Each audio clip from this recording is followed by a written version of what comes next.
If your brand has lasted 10-12 years, Bollywood will start wearing you.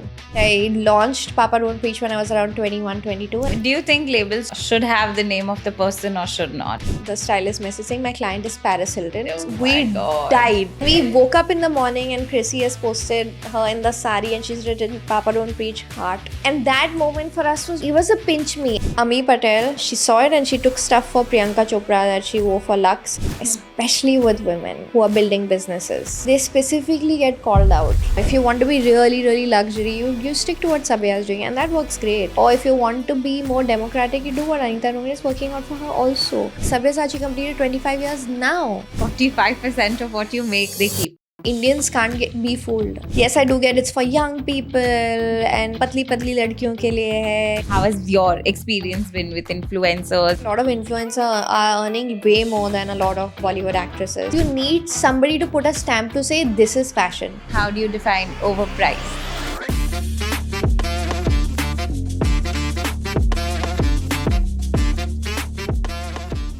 First of all, hi Shubhika. Thank you so much for doing this and being on Alina Dissects. Happy to be here, Alina, and really curious to see how this goes. I'm very excited. I have lots of questions because this is the first episode that we're doing, which is fashion based and which is with the designer. So I'm very excited about that. The first question that I have is that the name is very interesting. It's from a Madonna song. So how did you think of coming up with this? And also, did you think that maybe it could be a little longer and a little, I won't understand what this means for a designer? I think people love to ask me that question, even especially in exhibitions. Like dads come up to me and they're like, "Ye naam kyun rakha?" You know. So I think that purpose is served very, very well by the name. That there's instant curiosity in people. So I knew that. Of course, the name would be long, but I definitely didn't want it to be something that I would have to explain so much. Like, I could have named my label Shubhika Sharma, but who is she? I would have to put in so much to build the brand around that. Whereas if you take something like this, that beyond just the words has a certain energy to it. Like you can have your own experience of what those words could mean. Like you could be like, is she saying it to her dad? Am I saying it to my dad? Like if I wear it, will like I be saying it to the world? So it instantly engages you. And I think that is a great brand name to have. That doesn't need so many like explanations and stories around it. My reason was very, very simple at that point. I launched Papa Don't Preach when I was around 21, 22, and that is the peak of where you're just like figuring out this is my voice. And there is such a strong desire to express yourself and be like, for so long I've been told how to be, but now I'm good, this is who I'm going to be. And of course, dad plays a central role in growing up. So that has always been there where you're just like, okay, now I don't need anybody to tell me anything. But I think beyond that, it is that it had to come from music. I find it very empowering because you can tell so many stories through it. And Madonna is one such person till this date who did it so powerfully, you know. So I knew it had to come from a song. I knew it had to come from my own playlist. And as soon as I saw it, I called up my best friend and she was like, okay, but ask Papa what he thinks. And luckily dad was at home because I was working out of my living room. And I said, Papa, what do you think of this? Firstly, I was like, will he take it badly? And he said, it's amazing. You know, like Nice. young people will never forget it. And so that was exciting. Like we both got why we want to keep this name. And I think it has served me extremely well.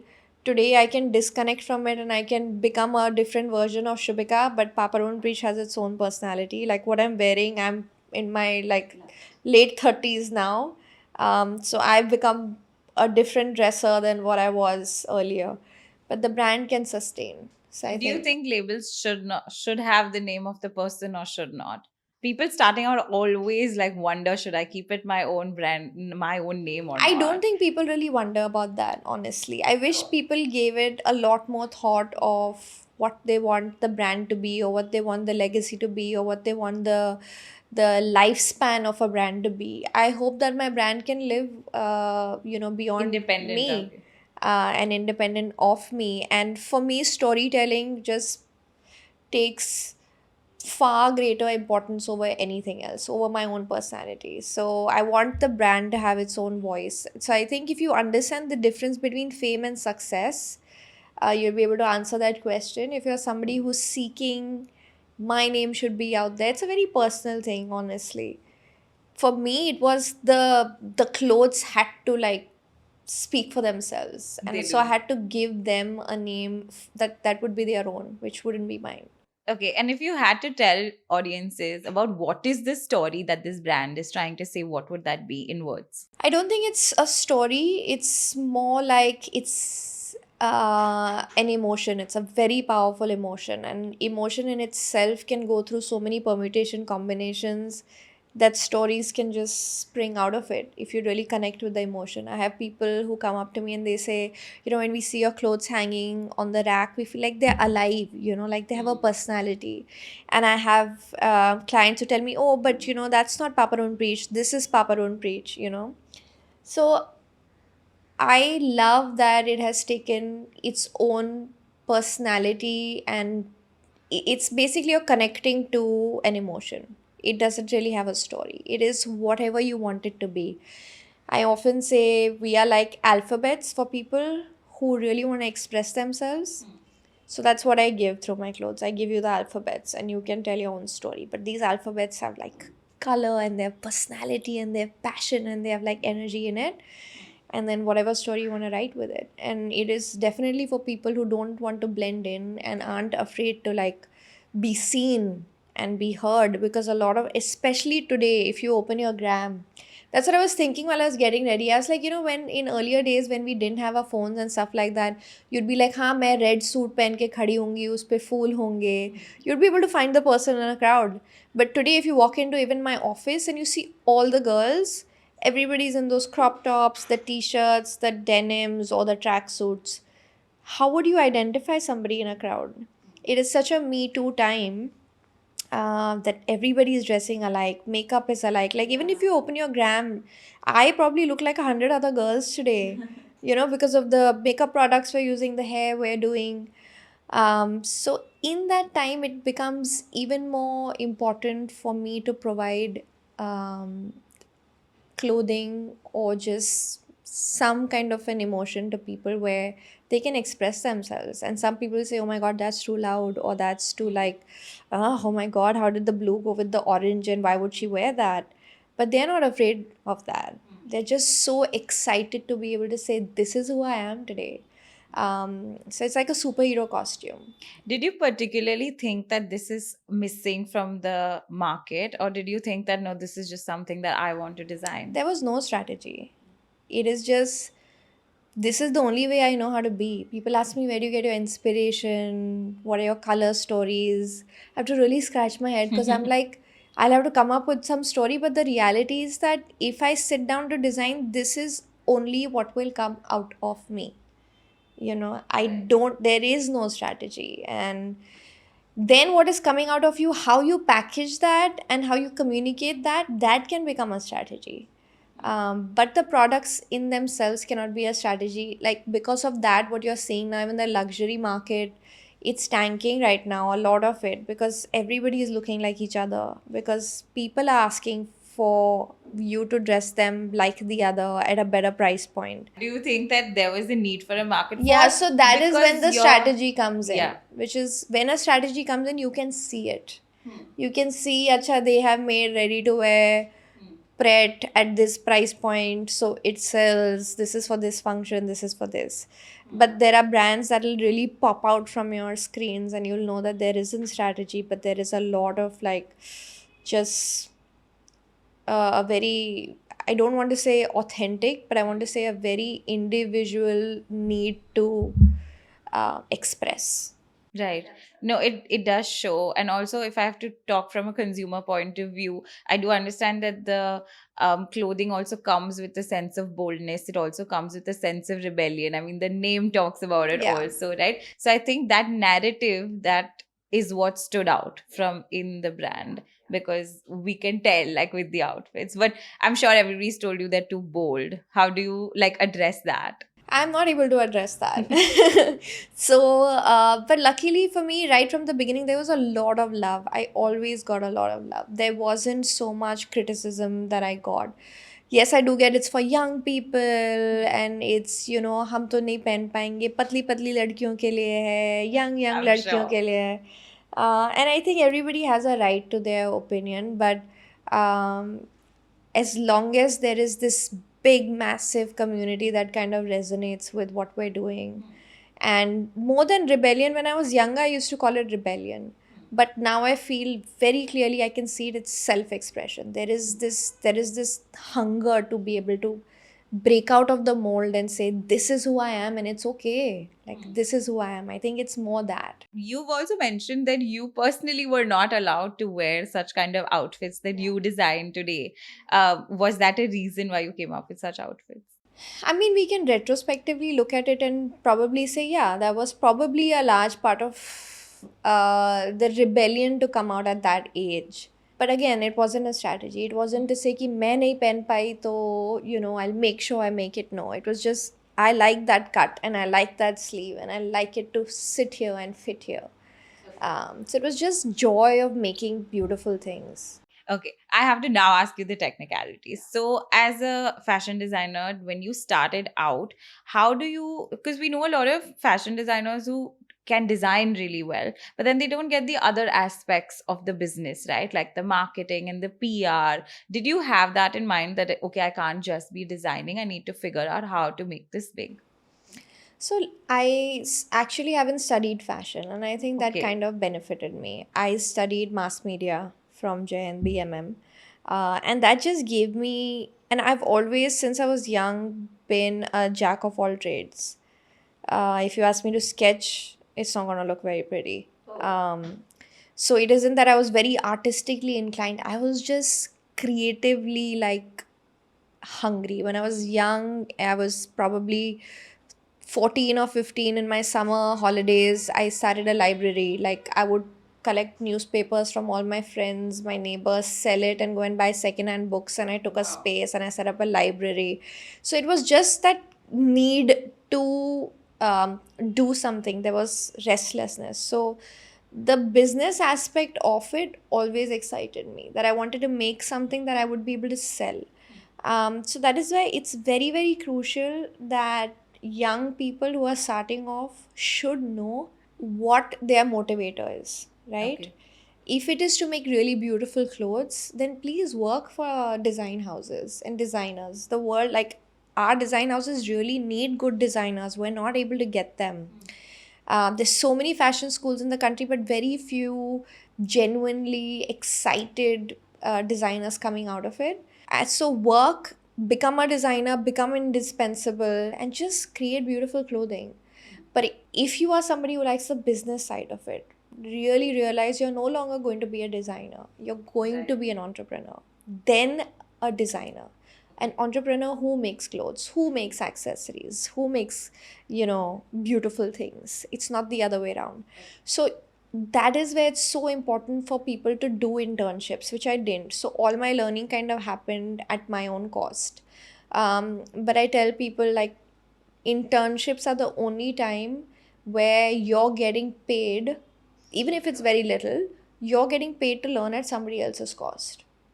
You spoil fabrics, you meet karigars, you build your own network, you understand master जी से कैसे बात करनी है, you understand vendor से कैसे negotiate करना है, you understand how logistics works, how courier company, like there is so much to learn, because when you're becoming a designer, you're not just working on the retail side of it, you're also a manufacturer. You run a factory. So you're a factory owner and you're working on the retail side of it. So that is, I mean, it's overwhelming if you are not prepared for that. If you just think clothing made, sold. That's what everybody comes with. I know a lot of fashion designers who fail because, oh, I like clothes. I'm very interested in fashion. Let me make clothes and sell them. But that's not how a business works. Yeah, that is not how any business works. Anything. So do you have the passion to be a business person? Like first recognize that. Then what do I want to build my business in comes second, right? If you don't understand that running a factory means karigars and labor unions and all the things that come with it, then you are going to feel burnt out very, very quickly. If you think clothing, nice photo shoot, social media. That's what everyone thinks. Bollywood nahi mil raha hai. Problem hai nobody from Bollywood is wearing Yeah, me. That is PR. their problem. Yeah. We need to market, we need to pay PR. I don't have money to pay PR, but no. Because in the long run, if your brand has lasted 10, 12 years, Bollywood will start wearing you. Yeah. But will you be able to sustain for 10, 12 years? It's a long term game. It's a really, really like Sabyasachi completed 25 years now, Right. right? 25 years. Will you be able to sustain for 25 years? I think only if you are interested in the business side of it and understanding all these nuances that go into becoming a designer, then And how will you learn that? You're not going to learn it in fashion schools. right You are going to learn it in internships. on ground. And internships also should be viewed as an extension of your schooling, extension of your course, curriculum. It cannot be approached with a sense of entitlement to say that, now I'm working for you and you better, like, I only want to be a designer, so you only give me designing tasks. Like, it is a very strange world that we're experiencing right now. And I need to call out entitlement, because when we were interns and I did very brief internships, like, I wish I had done more. That is a regret. We did everything. Everything. Yeah, I think even out of fashion industry, Yeah. at that point, we were way more hardworking, very open to doing different things. Yeah, and this is not because I want to say we were hardworking or better people in our generation, but there was a recognition that I am learning. I didn't know. I didn't know how a pattern gets cut actually. I didn't know what a client actually demands. I didn't know that client is going to actually say this color is absolutely shit and make it in this other color, and I'll have to eat my pride and do it because I have to sell it. I didn't know that in fashion school. Because fashion school gives you a beautiful gift of like freedom of creativity. That is its gift. But then you have to come into reality of working, and there's nothing better than doing internships to learn that. You spoke about Bollywood. So, like, what was your first break where you were like, okay, now a lot of people know about the brand because this person has worn it? Ami Patel, who is a fabulous stylist, but beyond that, an amazing, amazing human being. And very, very early, like probably 6 months or 4 months of me launching the label, I had this lovely girl, Diksha, who was like a fashion broker. Like, she could connect you to stores. Like, today, if I want to stock at a Perni or an Aza, she'll speak to them and connect me, and I can send them my lookbook. So she kind of, I don't know why I reached Ami, and Ami called for my lookbook, and I had a really fancy lookbook printed out in hard copy and stuff like that. I remember going to a home with like stuff in hangers, and she saw it and she took stuff for Priyanka Chopra that she wore for Lux, and she made me design a few outfits for Karishma Kapoor's Gaani at TVC. Okay. And I remember going to her, and I had probably made like 10, 15 outfits, and my bill was at 35,000. That's it. Oh, really? Yeah, and I was so nervous because I was like, Ami, I know it's a lot, but like, I'm so sorry, but this is what it is. And she looked at it and she signed it I was like, wow. But now I realize I was really That is underpriced. Yeah, you were. Yeah. I mean, look at the prices now. Yeah, but she's been fabulous. And I know that she has actually launched so many careers. Like, I meet so many designers and photographers, and they're like, yeah, my first break was Ami. Wow. So I think that when you come in a senior position, like for me also, it is very crucial that we give that platform to younger. It's our responsibility to do that. And I think she shouldered it well. So that was my big break. I don't think that I became famous after that or popular after that. It takes really long. But I think I started my brand when Instagram was just starting. So I got a lot of opportunity to just blossom there and Yeah. build my community there. And then, of course, fashion weeks happen after I got rejected 3-4 times. Okay. Finally, I got selected as an accessory designer. And obviously, I used to make clothes, but I used to make like belts and stuff with it. So I remember Nikita, who heads the designers at Lakme or at IMG, at Rise, whatever the new name is now. She called me and she said, would you want to be an accessory designer? I was like, yeah, of course, anything to get your foot into the door. And that's what I mean by your ego has to be parked really, really far somewhere, in like a towing zone. Anybody should be able to tow it and go away with your ego. I said, yeah. So I made a bunch of accessories, but I put all my garments on the runway. So people were always confused, like, do you do garments? Do you do accessories? I was like, I do all. So I did 3 seasons as an accessory designer, but I showcased my garments, and that kind of really helped me. And then I moved completely off fashion weeks, and I put all my energy into making beautiful campaigns on Instagram, and the community loved me back. So So you spoke about fashion shows, very important point, because as regular customers and viewers, we don't understand how this works. So, do you get picked by the fashion shows to be able to go there and showcase your work, or is it that you have the leeway to be, okay, I'm paying this much amount and then I do a fashion show? How does it work? when I started off in 2015, 2014, you had to really, really apply and get selected and get in. But now, with anything that comes under marketing, and you can't even blame fashion weeks because that's just how it is. Okay. From magazine covers to fashion weeks to everything, it is paid now. But not all of them. You still have to apply, you still have to get selected because, I mean, look at India, everybody can So pay many. and be on Yeah. the stage. You still have to be good, your work still has to be, it has to make a difference and an impact. And then, yeah, then it's On what basis do they choose that this designer is good enough for us to do a fashion show? And also, what results does a fashion show get for a designer? for a young brand. I think fashion weeks really help because they Okay. connect you to buyers. Okay. So say if somebody's coming, buyers meaning stores, like Okay. multi-designer stores Yeah. that stock brands, which is very crucial to be on in the beginning stages, because say somebody's coming to see an Anamika Khanna outfit, but they happen to see you and they like you. They've never heard of you. But it's like free marketing that has happened. You being on a rack next to Anamika or in the same store, client acquisition has kind of happened for free for you. Right. So that's what fashion week also does. If somebody else has come to see the finale, but they go through the exhibition area and they see your brand and they hear of it, and stylists come there for sure. That's how you can get into Bollywood also. So it is definitely a really great platform for younger brands. But unfortunately, like, because it has all become about who's the showstopper, who's the Yes. celebrity walking, and only those brands get featured on blogs, and um, the younger brands still don't get the kind of mileage that they should. But at a more, I mean, if you don't look at it like a virality level or a fame level, success wise, it is successful because you meet stylists and you meet other designers, and that networking is so important. I didn't have a fashion network because I didn't really study design. This is how I built it, on Instagram and stuff like that, and some amazing people in the community have kind of helped me figure so much of the stuff out. Yeah. So that is very, very important. And It I is. think that community in fashion in India, and I feel the world over, just as an industry, it's a very isolated and isolating industry. So if we can make that effort of being present in more of such events, networking is really crucial. Um, Trying to get time with your mentors, going for their talks, listening to their podcasts, reading a lot.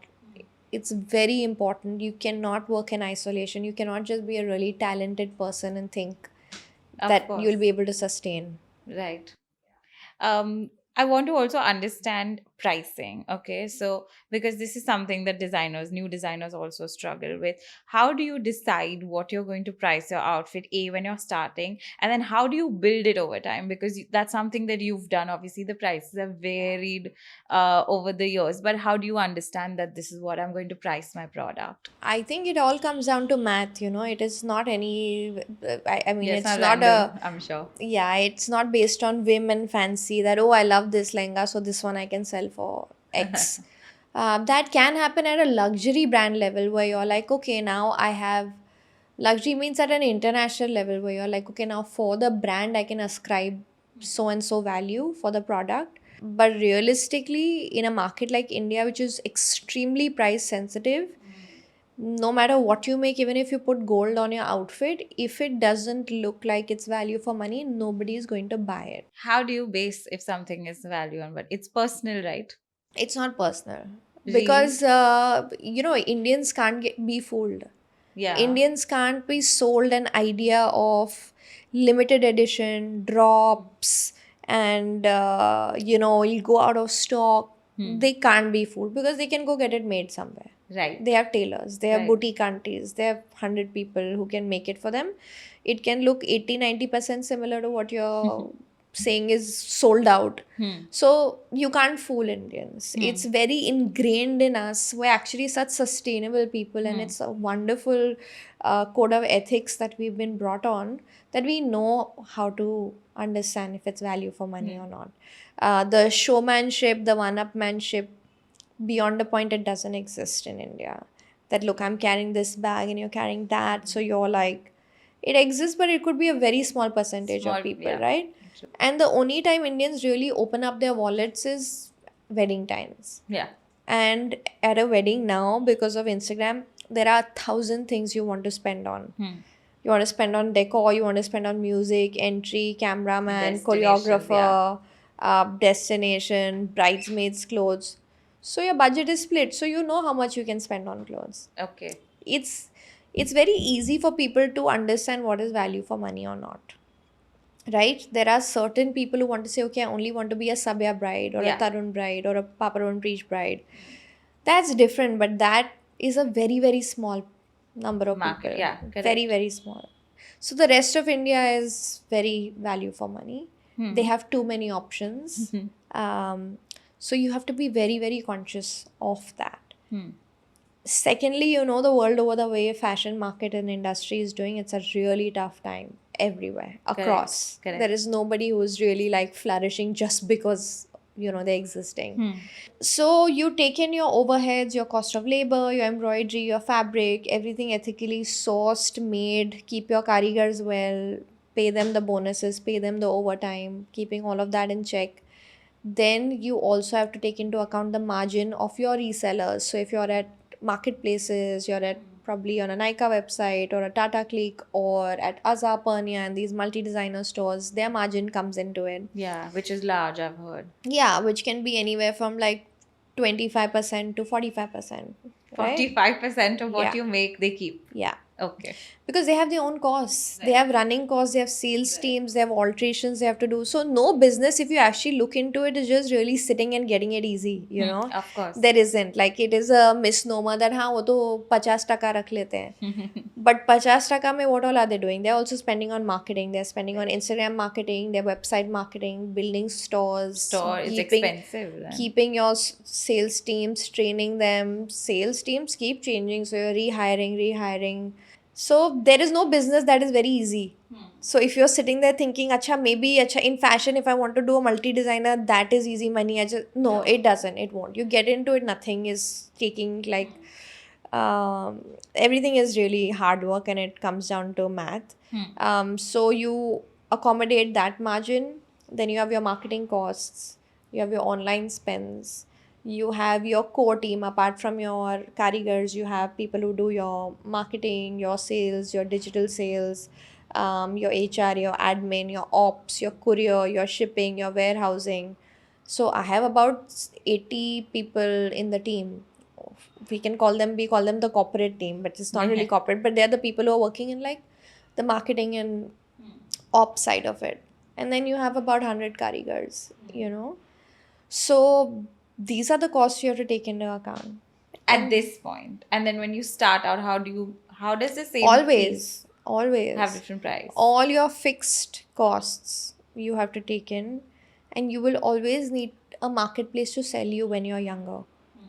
There is no way that you'll open a small store and put Or it on Instagram. Instagram and get the kind of sales that you think you deserve, or when you need to make like 5 collections a year, where are you going to get the money to buy the fabric and Right. materials, right? Right. Okay, it makes sense. I made one collection, I have a store, I'm getting X number of clients, great. But how do you call them in? You have to have something new. Ma'am, come in, I have a new collection. I have a Valentine's Day launch, or I have a summer launch. You have to invest in making new product. Then you have to shoot it. then you have to put it out there. So just because you have a good savings to start your business, it's not going to sustain you if you don't account for all the costs. So that is one of my biggest learnings, that COGS, which is cost of goods for luxury, cannot exceed 30% of your MRP. So I've seen fluctuations where our cost of goods have gone to 70%. So then if I'm giving 40% to my retailer, I'm making nothing. Right. So first get that really, really right, because you'll have your in-house karigars, you'll have your job working karigars who come take your pieces, embroider in their own karkhana and make their invoices and give you. How do you know if they are pricing it right? So you'll have to make one sample in-house, you'll have to do the costing, you'll have to compare, then you'll have to tell them. So it is somebody needs to be very focused on the account side of it and math side of it and procurement side of it. Where are you getting your materials from? How much are you buying it for? Price has gone up by how much?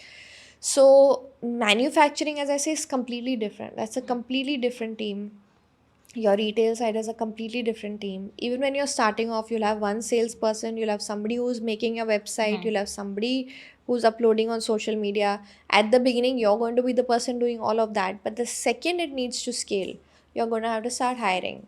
And the second you start hiring, you're going to have to know what strategy you're going to have to build. What is it really costing? Your costs will constantly keep changing, keeping this percentage in check. So when I say 30% for luxury, that means if you're not really retailing as a luxury person, then your cost of goods can probably be at even 20%, 15%. But you have to know that. And then, of course, you do put a profit on top of that. Every business is for profit, because these profits have to come back into the business to make new collections, Right. and to do new campaigns, and to do stuff enough so that you can get invited by Alina to sit across you and talk about it. So all that is a lot of money that needs to be invested. So you put a 3x profit or a 2x profit or a 5x, whatever your COGS allows you to put, without becoming overpriced. And how do you define overpriced? You do a market survey. You know Okay. what other brands are retailing at. Hmm. You know what people like, what kind of an appetite people have to spend. Right. If you are a person who people wear mostly for mehndis, then you know that it is not their Fera outfit. On the Fera outfit, Right. they'll still spend a More. 13 lakh on a sabya. But on a mehndi, they'll still be like, okay, it is my lighter function. They'll not spend more than 1.5 lakh and 2. Right. That comes with market study. No matter how good your stuff is, at the end of the day, if you are 50K more than somebody else who makes similar looking outfits, They will choose the other they one. will. That's what I was trying to understand as a consumer. For somebody, a 3 lakh rupee lehenga would be too much. Yeah. But then for somebody else, a 3 lakh rupee is okay to pay for it. So you Okay. never know what the pricing. So say if you, Alina, have 10 friends, right? Out of 10 friends, how many people look at 3 lakh differently for a lehenga? I have very, very varied friends. So yeah, for some people it'll be nothing and they do wear yours. How many? For mehendi. So How- many how of many? them. So say out of 5 friends, Yeah. 5 of you are looking at 3 lakh. Yeah.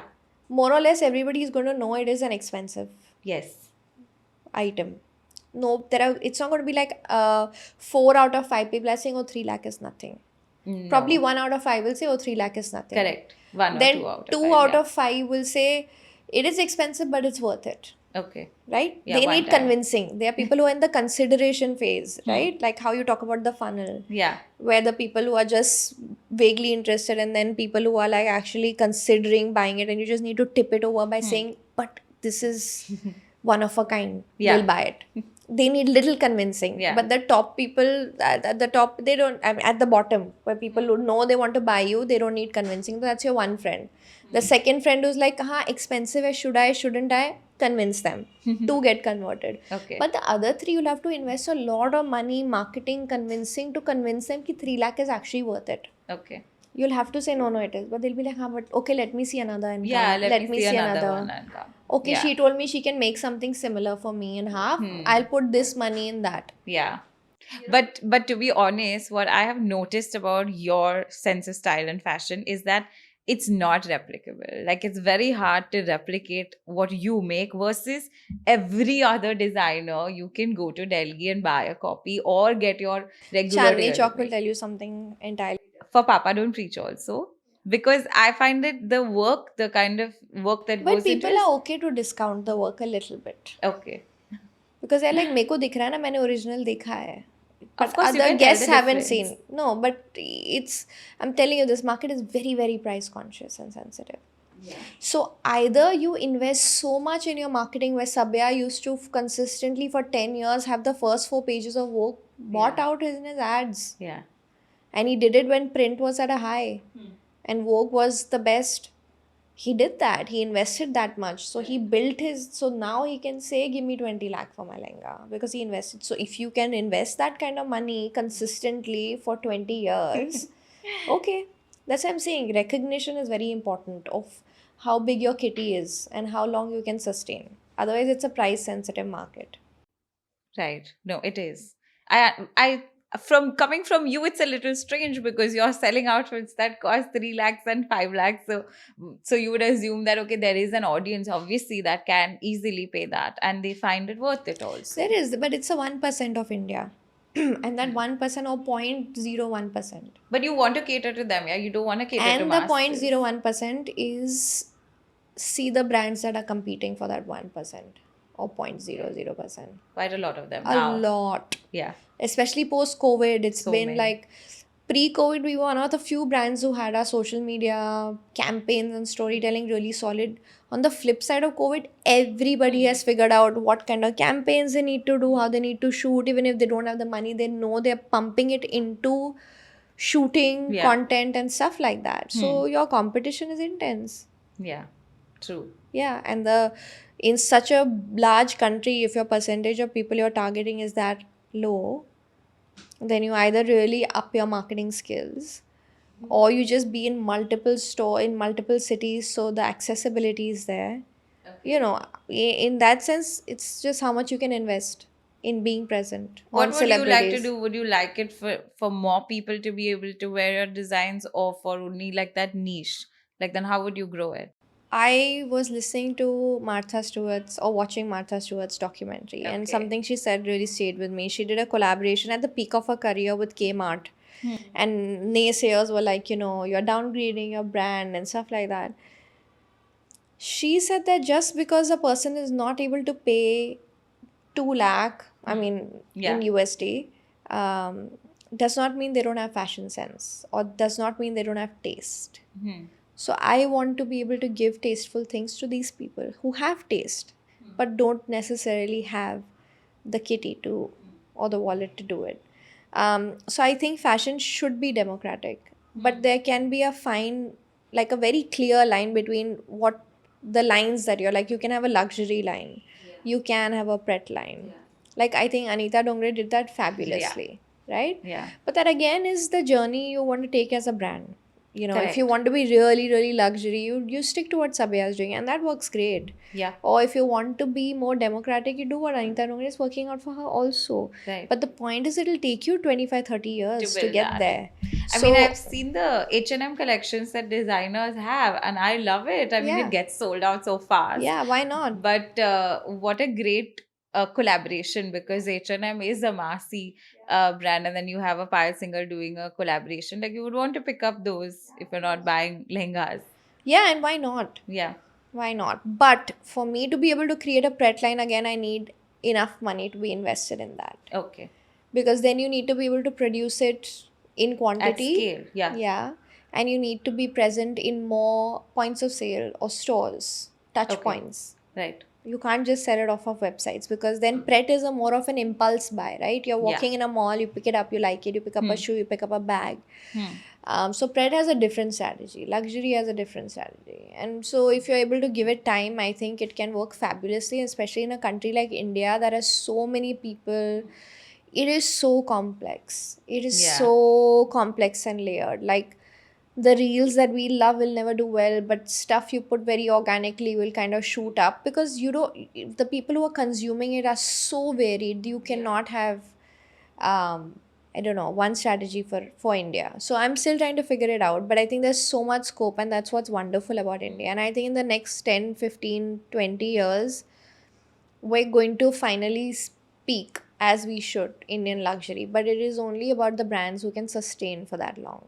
Yeah. And that's a And hard the people journey. that can make it sustain for so Yeah, long, that's because a it hard can be journey to tough. take. Yeah. What do you think has been your biggest struggle building this? My biggest struggle has been on the accounts and financial side, I because can when you start imagine. off your brand, and especially when you start off that young, I wouldn't even use the word optimistic. You are borderline delusional. Yes, when you're younger, you have that energy And it's and that beautiful. like Like it's that beautiful to drive. be. It's Yeah. beautiful to be delusional. Ki main, I'll make these beautiful dresses. Nobody has seen them. Like I'll put pockets on saris, and it's one of a kind, and it'll sell out. I think my greatest learning has been to become a realist, Hmm. because the second you become a realist, you make courage your companion. And the second you make courage your companion, you'll be able to play the game for the long term. As long as you are sitting in fantasy, which is what most creative people do, sit in fantasy, there'll always be fear. Oh, what if this bubble breaks? What if it like actually doesn't go the way I want it to? There's anxiety, there's fear. On the other side, when there's too much pessimism, nobody will buy it. Then, of India course. is so competitive. So you have to be in the center. And then when you're a realist, you can use optimism and fantasy and pessimism as your veto cards. So when you're making financial decisions that'll have big impact, you can use pessimism as your veto card, right? And then put it aside. When you're designing, you can use fantasy and you can use optimism over optimism. But it has to be that you become a realist if you want to run a business. Yeah. That has been my greatest learning. And it took very, very long for me to kind of embrace Of course, that. it does take time to build Yeah, that. because as creative folks, when I'm talking about fantasy, borderline delusional, it's amazing juice for making great products, but it also acts as an escape.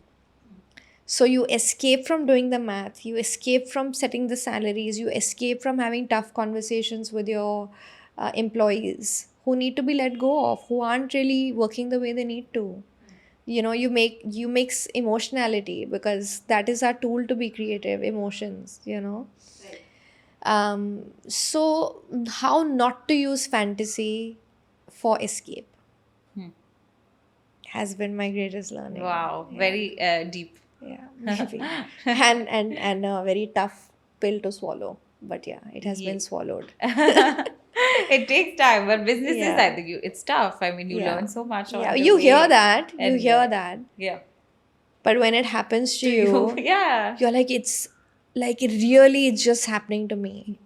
And which is why reading so many books has helped me so much. You read Phil Knight, you read about Disney CEO, you read about so many people who built businesses, and not a second was an easy second. Not a second. And that kind of helps you. It soothes you, it becomes a companion. You can walk through your life. But if you just hear people say it's very tough, it's very hard, you have to be strong, you have to be resilient, you have to be resilient, and you have to be courageous, and Yeah, you'll be like, that's ठीक है not यार how do बोलते you हैं, do it. like these are old pessimistic people who just say it. That's why I use the word real. Like, just be real to know that you are manufacturing. There are costs attached. You're running a team. There are salaries attached. There are tough conversations to be had. There are customers who will just not like what you've made no matter what you do. Then what? I was coming to that actually. So, since we're talking about hardships, I think all designers face this, wherein they are, say, not happy with the product or not happy with the service. What do you do in that case?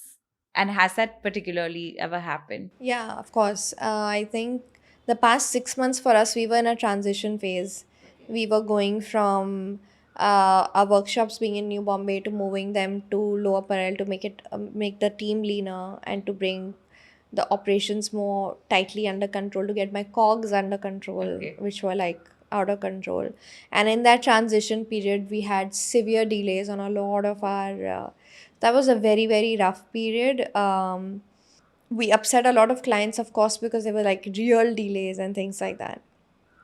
But I think if you have a good team who kind of sticks by you, who can go through it, like, because clients can be, Of course, because it's their big day and it is their big day.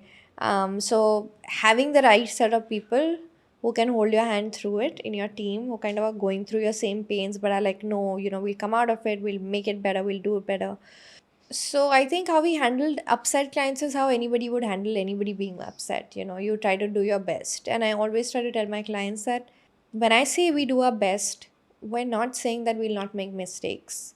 Because if you come and see us, we're just so many human beings working, and it is a part of it that we will make mistakes, sometimes really grave, which shouldn't happen, but they do.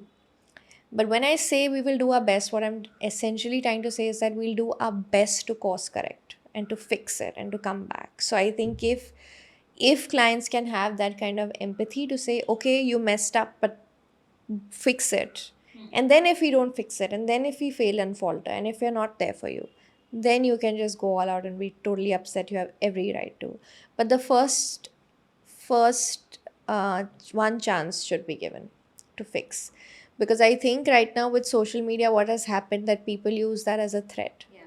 I've seen it. And I don't think that that's very nice to do. That's the first thing Yeah. that anybody Yeah, does. that isn't very nice because there are people attached to it. There are people who are servicing you. There are really young girls in my sales teams who are trying to, fix it, figure it out, and it causes a lot of anxiety and stress. Tell me for- one incident that has happened particularly. Quite a few, especially two that went really south. I think one we were able to repair with the person, and they came around and had a conversation. The other one we weren't able to, and it kind of blew up. But now I've kind of been able to accept that also, because I know from my end that I tried to talk, my team tried to talk, we tried to give options, we tried to be there. I But think I know the person. but if you don't want to solve, then as It long as can I be- know I did my best, I can sleep at night. I think also if you're building in public, that kind of happens too. Yeah, and Everybody. I think unfortunately what happens is that especially with women, who are building businesses, they specifically get called out. You want to be upset at my brand, you can, please, every right to. But to call me out, pull me up for a brand because we were delayed or we were not, that's personal. But I mean, I understand that's human now, and that's the world we live in. Now coming to the good things. Okay, so how was it when you figured out Paris Hilton was wearing you?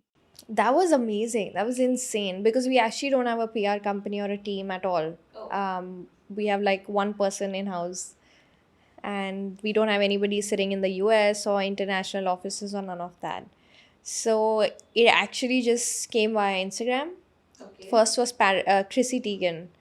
It came on our Instagram. My sales team treated it as a sales query. Then somebody from my social team saw it and they were like, "Oh my God, are you mad? This is Chrissy Teigen's stylist." And the sales team is like, "We don't know who Chrissy Teigen's stylist is.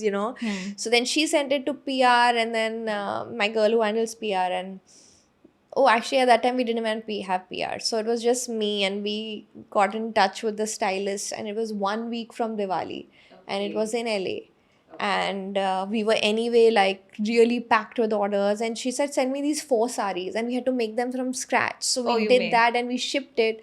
And we didn't know if it actually reached her because we weren't able to get in touch with the courier company, and the stylist kept saying the box hasn't arrived and Chrissy has to wear it this evening. We didn't know if it reached her. Shruti, I want to give a shout out to her. She was my social media head.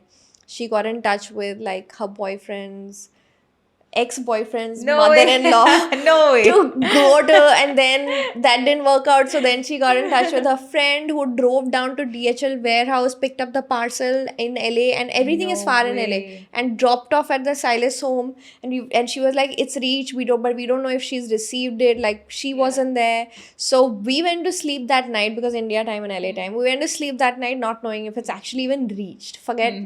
If And she's then wear we it. woke up in the morning and Chrissy has posted her in the sari and she's written "Papa don't preach" heart and a yellow heart. And we were just like, that moment, and it was Diwali. And that moment for us was just, it was a pinch me. And I don't have pinch me moments, honestly. I've become too much of a realist. Nothing really now excites me anymore. That's another issue that I'm dealing with. But that was just like, How? And then another picture came up. She wore the second one also. We didn't expect that. We thought she'd wear one. Yeah.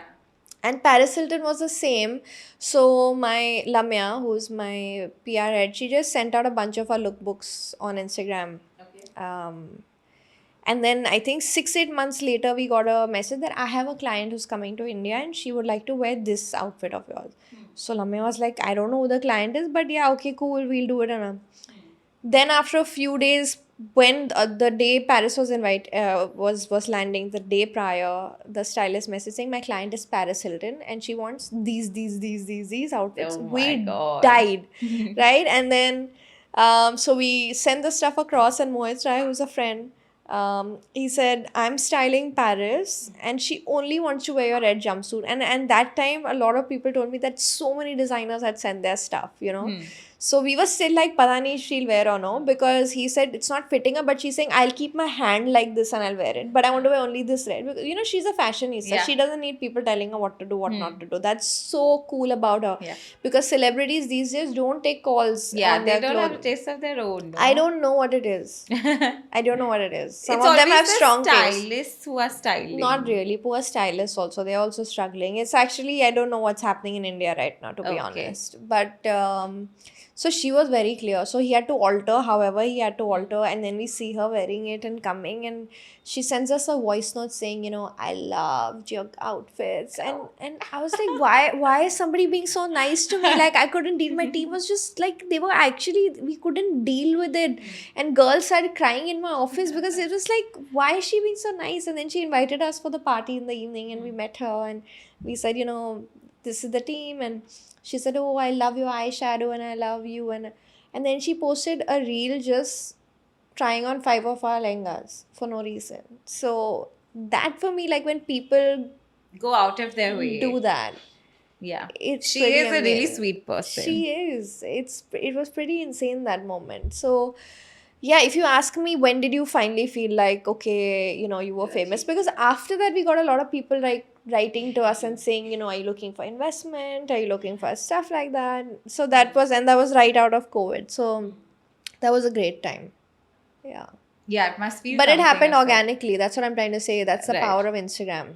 And tell me how all fashion designers work with stylists. For example, if they want a Bollywood celebrity to wear their outfits, it usually goes like they will send their outfits or the stylist will request it, and then it depends, like because they have multiple shown to them, they choose one of Yeah. them. You never And know then if they're going to they- actually wear it.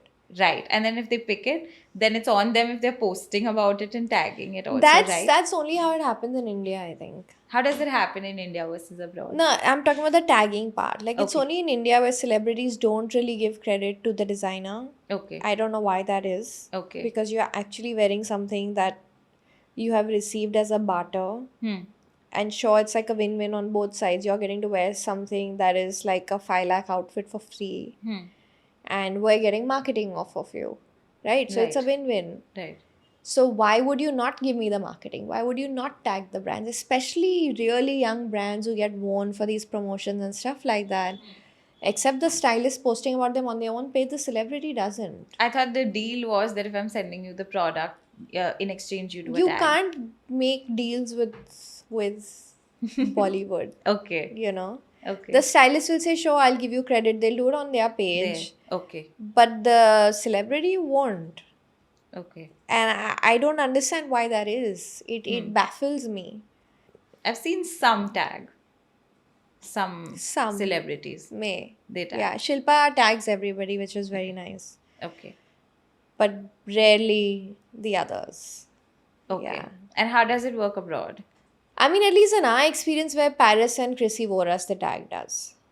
You Right. know, and straight off. Like, there, we didn't have to ask for anything, say anything. Hmm. You know, it's just basic ethics. And not just Bollywood, right? Like influencers. I meet so many young designers who come and tell me, you know, she took my outfit, but she didn't tag me. This happens a lot. Shit. So, like, we're coming to influencers. Tell me, how has your experience been with influencers, and how is that different from like sending it to a Bollywood celebrity? It isn't different anymore. I feel like a lot of influencers are earning way more than a lot of Yeah. Bollywood actresses. So it isn't any different at all. Okay. Just the people who we started off with, who we're in touch with, who kind of there's some who are really really nice. Like Sherry is amazing. She'll go out of her way to like help me and help other brands also. Um, and there are quite a few who actually are lovely, Okay. you know, but there are a lot who aren't. In what sense? In the sense that they don't really want to tag you, they don't want to give you credit, don't want to return that. And this I'm saying from, we're a bigger brand, so with us they're slightly better. Hmm. A lot of them are Yeah. pretty good with us. But I just meet so many young guys who come up to me and they're like, how do I do it? How do I approach? Like, what do I say? How do I ask for my outfit back? And I think that's my request to all the influencers. If you can just, it's hard to run a fashion business. And if you can just be kinder to these folks, at least send back their pieces. Send back as in if the deal is that they're just wearing it, they Yeah, will a have lot to. of them sometimes don't return. And it's not a blanket statement. Of This course. is just, I know there are some amazing creators out there who are doing so much for brands, but there are some who aren't. And the younger brands suffer. Even with Bollywood celebrities, the younger brands suffer when they're not tagged because it matters. It makes a big difference. For us, that one lehenga that Alia wore like 3 years ago, or Kiara wore 8 years ago, the jumpsuit, it Jumpsuit. still is a bestseller. That That's is what you really good. can, I've seen a lot of people wear yeah, it. that's the gift you can actually give a young brand, and how empowering is that? So if you can just gift that, it's wonderful to be able to do that for young brands. So that responsibility, if it can be shouldered on both sides, it's ideally how it should be. In the influencer world, yeah. That And Bollywood, okay. yeah, there are no favors being done here. Yeah, it's a It's transaction, right? If they're yeah, send if somebody's sending you an outfit, I would assume you wear it and you have to return it. Why would yeah. somebody keep it? Return it or give a shout out Yeah. in a timely fashion. It can't be that I wore you today and then I look at tag you probably after 6 months. The collection is gone. The piece is probably out of. But that's why it's so important to associate yourself with the influencers that align with your brand. Yeah, Otherwise, it makes a mess. yeah. And you'd rather be choosy. This I say for any brand, not just as fashion.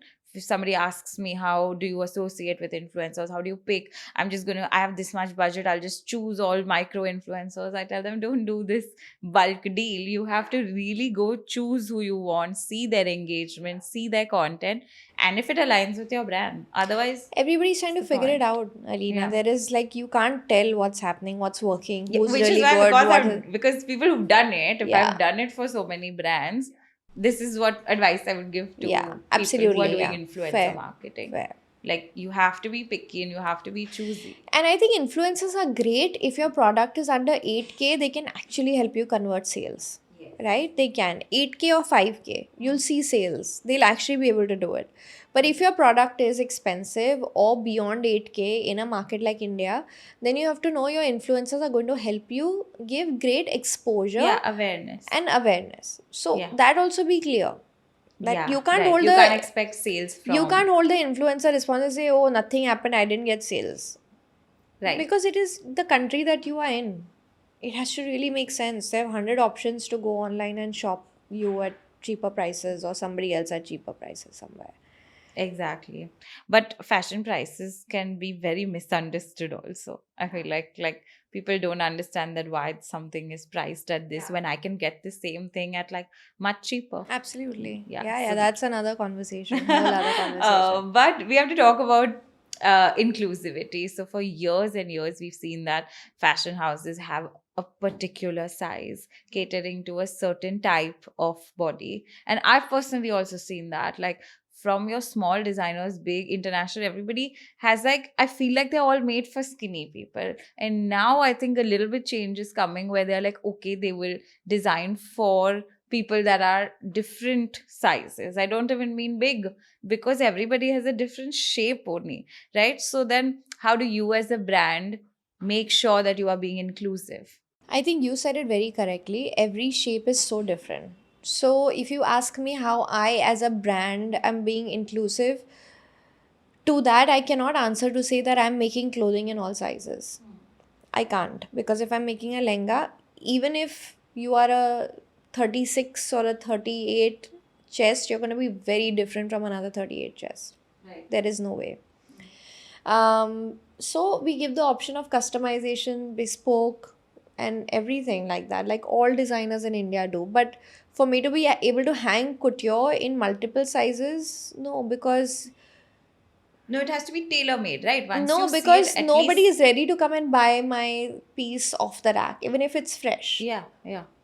मुझे fresh piece बना के ही दो. I would expect that the designer then changes or adjusts it according to my body type. 100%. Like sometimes that doesn't happen with designers, and it used to not. Like if you go back in the day, it's like this. For example, if it's a really deep cut and say I'm not wearing it to my family function, then like I should be able to alter, change Of it a course, yeah, little we bit. do that. Yeah. We do that, but there are certain designs that can't be. Yeah, of course. So That is an for exception. yeah. So there, I think we have to sensitize our sales stylists and teams to be able to suggest something that is actually customizable. So I feel like Correct. that as brands, I feel like that training needs to happen to say, be able to give suggestions. Don't say this can't happen. Right. Which is, of course, it can't technically happen. Like I can't turn a bralette probably into something that has a 7 neckline. It's a bralette, right? It has a cups. Yeah. I can't take it till Yeah, here. it'll look ugly. No, but we are asked to do that. Okay. We can do that, but we cannot then But then take that's not guarantee your for it to style, yeah. look good. Correct. It's not even about my style. I'm not so attached to say that I made it like this. But what It if needs it to look doesn't like look this. good if you change it? Yeah, but there we should be able to provide options. So in a collection, if I can't just have all bralettes, I have to make different blouses to say if not this then that. That is something brands should definitely do. Size wise, like I said, the whole ecosystem kind of has to evolve. The modeling agencies have to be able to give you models. Where we can see how it looks No, like. they have to have multiple options because there can't be just two plus size girls on the roster for all brands to use because you want your own face, you want your own unique person. But right now, there are just 2, 3 girls who are really well known and on the roster of most agencies. So to be able to hang it, we'll never be able to hang all sizes in couture. In our Pret, when we came out with the Garfield collection and Papa collection, we had all sizes available. And you can customize it to whatever size you want. But again, it's investment. I don't know today if my XL will sell or how many pieces I'll be able to sell of that. So then I have to liquidate my inventory and then I impact the brand. Then it's not like ये तो sale पे मिलता है, इसको sale पे खरीद लेंगे.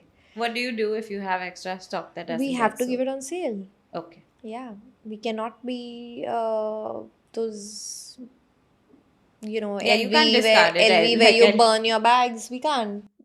No, They've yeah, had- makes sense. They've had 300 years to be able to arrive at that. Where we they are can- like yeah. we're like 12, 13 years old. I don't have the money to burn my clothes. You know? No, you shouldn't also. They're Yeah. very pretty. Yeah. So we have to liquidate it. Right. If you had to say one mistake that you made in your career that you would avoid now. I think 2 things. I don't think it's a mistake, but I feel like it would have helped me if I had done more internships. Okay. If I had a better idea of how it actually all works. From retail to marketing to building my own network of carriers, tailors, fabric vendors, suppliers, which I didn't have. So I had to really figure that out on my own. And the second is not giving accounts side of it importance, which was like a Yeah. huge mistake. It was in such a big mess that it's taken years and years to kind of Would you recommend designers to give that job to somebody else, obviously, because they are the more creative people, not the ones you who can give the job to anybody else, but unless you're involved in it Yeah, of 100%, course. You need to no, know. other person can be like putting the data in place and all that. But if you don't know what the hell is going on, what the numbers are, how much, because people will start ordering fabrics that are not really required. If you want to make a 2 meter if you need 2 meters for your outfit, the production team can just say let's call for 10 and keep now, you know. But you know what your cash flows are. Production person is not supposed to know your cash flows. You know, I have only 1,000 rupees. In that, in my budget, 500 is for this, 200 is for this, 200 is for this. In that, if somebody's ordered 10 meters, the whole cash flow is gonna go there. Yeah. Right? So that only you will know what budget I have, what savings I have, how I want to invest it. So how much can I spend this month? What budget can I spend on marketing, on production, on hiring? Also the teams that you're building, how you hire them, not getting emotionally involved with them. Those are hard lessons that I've learned. Yeah. Thanks for sharing that. For the last question I have now is about fashion shows and Bollywood celebrities walking the shows, because we've had very varied thoughts on that. Some people say it's good, why not? They get the exposure. But then some say that, we're not giving as much weightage then to the outfits and the products, because then the limelight and the attention is only on the celebrity. Say if you get an emailer in your email which says Ananya Pandey uses this red lipstick. Okay. And then there's another brand saying use this red lipstick. Which one are you going to click? Yeah, that's why I'm saying it's an advantage to have a celebrity. It is only and only. Why is it? No, I mean, we need to just dissect it further to say it isn't that Fashion Week is saying give me Bollywood. Okay? Okay. To close the show. Okay. It is not even that the designer is saying I need to have Bollywood. Okay. It is a marketing exercise at the end of it. Bollywood is not. Why did you say Beyonce and Paris Hilton have known you? Did you know my customers' names? You could have said that, oh, like Shalina Voyu or Kiran Voyu, but you said Paris Hilton, you said Chrissy Teigen. These are the names you remember. It's giving you brand recall, right? So the masses are demanding it because I only want to consume if you're going to show me something that is on a face I know. Okay. You think that that's the reason, because the consumers are being able to relate it more or see it more because of that? Absolutely. There is no higher personality than Bollywood or cricket. That'll make people stop and say, "Acha, ye pehna hai." Or to say, "I'm wearing the lehenga that Rakul Preet wore." Right? Or I'm wearing the lehenga that Alia Bhatt. ये आपको पता है ना आलिया भट्ट ने पहना था ये वही है. Right? Indians are there. Yeah, obviously everybody looks up to what they're doing and wearing. Yeah. And so you're saying it's an advantage. It is an advantage. And it's okay. It's not an advantage, it's a necessary. Oh, it's necessary.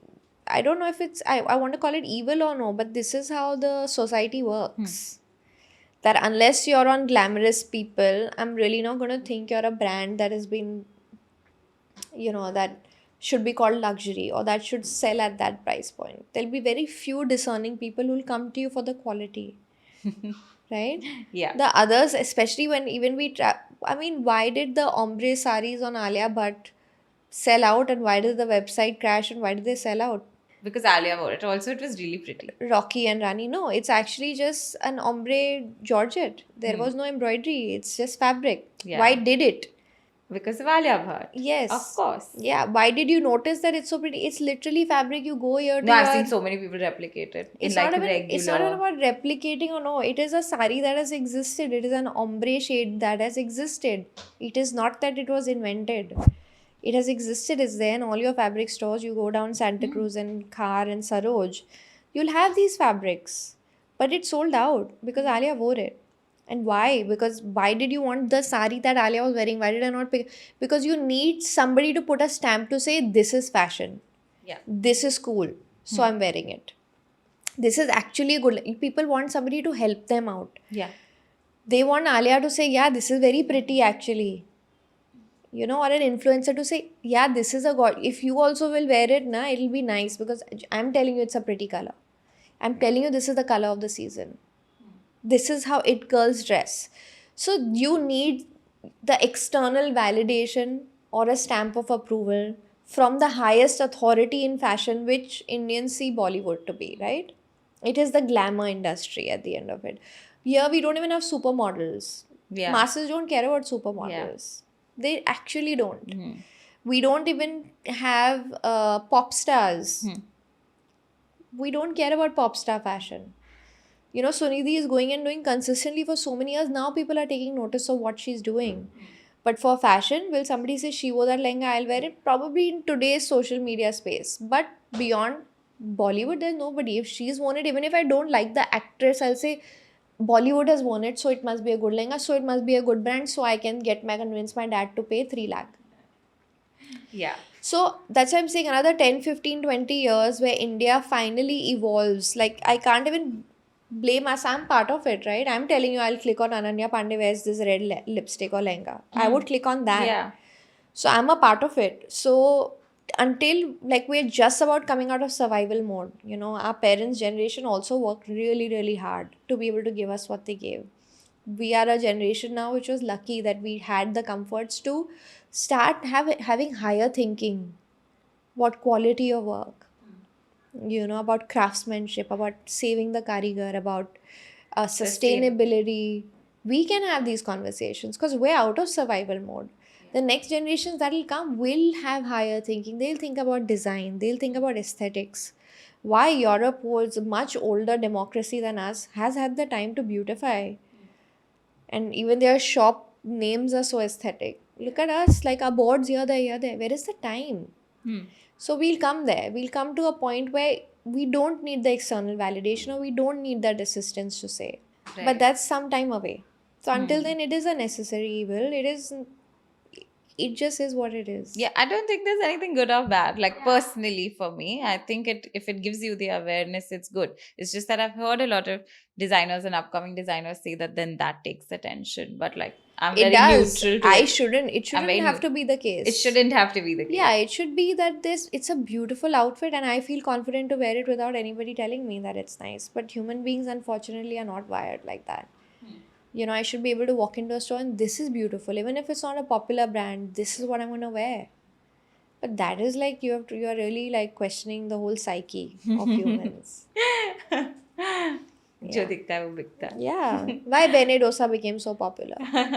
Deepika came out of it. And It's good also. So I'm sure the products I'm talking are about good. popularity. Yeah, that of course, I course. am That's just how really- it works. Yeah. If somebody popular is wearing it, I mean, even in your circle, if you don't go to Bollywood, Yeah. in your circle, if you like The somebody's it girl is fashion, wearing yeah, then you will be like, oh, she's wearing this. It's so pretty. Yeah, Like it's you will how be it like, is. this is good. You go into animals, they have cliques. Yeah. You go and see cows. I was at the Gaushala and they have cliques, and it's not because somebody is muscular and all that. They select.